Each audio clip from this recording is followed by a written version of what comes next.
మన రాజ్యాంగ నిర్మాత బాబాసాహెబ్ అంబేద్కర్ గారి 134వ జయంతి సందర్భంగా 75 వసంతాల రాజ్యాంగ పరిరక్షణ కోసం ఈవేళ ఈ జాతర జరుగుతుంది. మన భారతదేశం విభిన్న జాతులతో, విభిన్న మతాలతో, విభిన్న కులాలతో, విభిన్న భాషలతో కూడిన దేశం అయితే ఈ గణతంత్ర రాజ్యాంగాన్ని అనేక రాజ్యాలతో ఈ భారతదేశాన్ని మహాద్భుతమైన ఒక రాజ్యాంగం అనే ఒక పూలగుత్తుని, ఒక హారాన్ని తయారు చేసైన భారతదేశం ఒక సమిష్టిగా, ఒక లౌకికంగా, ఒక సమతుల్యంగా కూడా చేసిన మహనీయుడు బాబాసాహెబ్ అంబేద్కర్. ఆ మహానుభావుడు ఆశయం ఏమైతుందో, ఏ రాజ్యాంగం మన భారతదేశానికి ఒక రక్షణ కవచంగా ఉందో ఆ రాజ్యాంగం ఈవేళ ఉల్లంఘన జరుగుతుంది. ఇండియన్ ఆఫ్ డెవలప్మెంట్ ప్రైవేటీకరణ పేరు చెప్పి మొత్తం రాజ్యాంగం చిన్నపనం చేస్తున్నారు. రిజర్వేషన్స్ లేవు, ప్రభుత్వ రంగాలు కొలాప్స్ అయిపోతున్నాయి, కార్మిక చట్టాలు మొత్తం కొలాప్స్ అయిపోతున్నాయి, విద్యా వైద్య ప్రైవేటీకరణ అయిపోతుంది. మహానుభావుడు బాబాసాహెబ్ అంబేద్కర్ ఏం చెప్పాడు?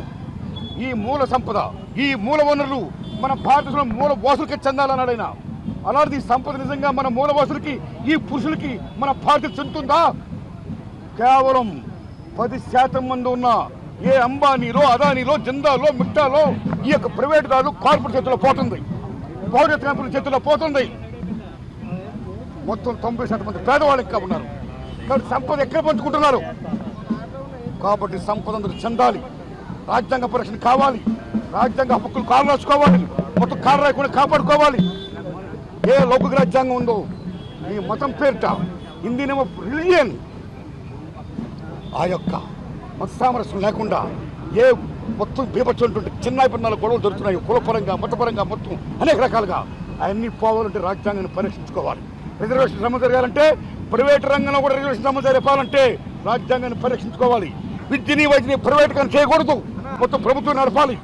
ప్రతి ప్రభుత్వ రంగాలు కూడా ప్రభుత్వ ఆధీనంలో ఉండాలి. అప్పుడే రాజ్యాంగ పరిరక్షణ జరుగుతుంది అని విజ్ఞప్తి చేస్తూ ఇంత మహోన్నత కార్యక్రమాన్ని, ఈ రాజ్యాంగ పరిరక్షణ దినాన్ని ఒక ఆశయంగా నెరవేర్చుకుని భారత రాజ్యాంగాన్ని, ప్రజాస్వామ్యాన్ని, లౌకిక విలువల్ని కాపాడాలని కోరుతూ ఈరోజు కేవీపీఎస్ ప్రజానాట్య మండలి సంయుక్తంగా అంబేద్కర్ జయంతి ఉత్సవాల సందర్భంగా నిర్వహిస్తూ ఉన్నాం. మనందరికీ తెలుసు, గత 12 ఏళ్ళ నుండి రాజ్యాంగం మీద తీవ్రమైన దాడి జరుగుతూ ఉంది. రాజ్యాంగంలో ఉండే మౌలికమైన అంశాలు ఏవైతే కూడా అమలు చేయట్లేదు. మనుధర్మశాస్త్రాన్ని అమలు చేసే పరిస్థితి తీసుకొస్తూ ఉన్నారు. ఆహారం మీద దాడి చేస్తూ ఉన్నారు, రిజర్వేషన్ల మీద దాడి చేస్తూ ఉన్నారు. కొంతమంది ఆస్తుల్ని పెరుగుతూ ఉన్నాయి, కొంతమంది ఆస్తులు తగ్గిపోతూ ఉన్నాయి. ఇటీవల కాలంలో మనందరికీ తెలుసు, 100 కోట్ల మంది ప్రజానీకానికి కొనుగోలు శక్తి లేదని, అందులో దళితులు, బడుగు బలహీన వర్గాలకు సంబంధించిన అనేక మంది ఉన్నారనేది సామాజిక శాస్త్రవేత్తలు చెప్తా ఉన్నారు. ఒకవైపున వెలిగిపోతున్న భారతదేశం, ఇంకో వైపున చీకటి భారతదేశాన్ని బీజేపీ ప్రభుత్వం నిర్మాణం చేస్తూ ఉంది. బాబాసాహెబ్ అంబేద్కర్ మొట్టమొదటి నుండి చెప్తా ఉన్నారు, ప్రభుత్వ రంగ సంస్థలని కాపాడాలి, ప్రభుత్వ రంగ సంస్థలు ఉంటేనే సామాజిక న్యాయం అభివృద్ధి అయ్యేదానికి అవకాశం ఉంటుందని. ఇంకోవైపున ఎస్సీ, ఎస్టీ సప్లాన్ నిధులు ఏవైతే ఉన్నాయో ఆ సప్లాన్ నిధులు కూడా అమలు చేసే స్థితిలో లేదు. అలాగే పేదలు ఏవైతే సాగు చేసుకున్నారో భూములు కూడా పేదలకి పట్టాలు ఇచ్చే పరిస్థితి లేదు. వికసిత ఆంధ్రప్రదేశ్ అనే పేరుతో ఇక్కడున్న చంద్రబాబు నాయుడు గారు కూడా ప్రకటించారు. వికసిత ఆంధ్రప్రదేశ్లో దళితుల స్థానం ఏంటని అడుగుదలుచుకున్నాం.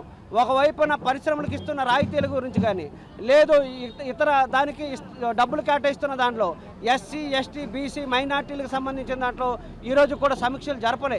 ఒకవైపున ఎస్సీ, ఎస్టీ కార్పొరేషన్లు ఉన్నాయి, ఆ కార్పొరేషన్లకు విగ్రహాల్లాగా ఉన్నాయి తప్ప దానికి కేటాయించాల్సిన నిధులు కూడా కేటాయించాల్సిన స్థితి ఈరోజు లేదు. కాబట్టి రాజ్యాంగాన్ని పరిరక్షించుకుంటేనే ఈ సమాజంలో ఉండే అందరికీ అన్ని రకాలైన హక్కులు వస్తాయనే ఉద్దేశంతోనే భారత రాజ్యాంగాన్ని నిర్మాణం చేశారు.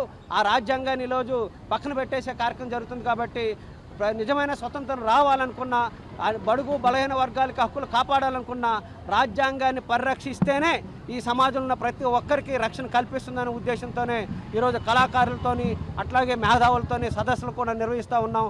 ఇప్పటికైనా పాలకులు ఆలోచించండి, పాలకులు చేస్తున్న మోసాలు కూడా ప్రజలు ఆలోచించాలని ఈరోజు కేవీపీఎస్ అలాగే ప్రజానాట్య మండలి కమిటీలకి ధన్యవాదాలు తెలియజేస్తూ ఉన్నాం.